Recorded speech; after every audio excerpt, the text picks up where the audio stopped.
ఏక్ భారత్ ఆత్మనిర్భర భారత్ సాధనే మనందరి లక్ష్యమని, అప్పుడే సర్దార్ వల్లభాయ్ పటేల్ ఆశయాలు సాధించినట్లు అవుతుందని ఎంపీ డీకే అరుణ అన్నారు.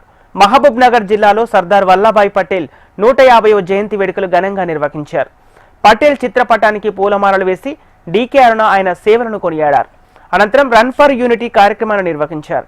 ఈ కార్యక్రమంలో దేశ సమైక్యతను చాటేలా జిల్లా కలెక్టర్, ఎస్పీ, జిల్లా అధికారులు, విద్యార్థులు పెద్ద సంఖ్యలో పాల్గొన్నారు.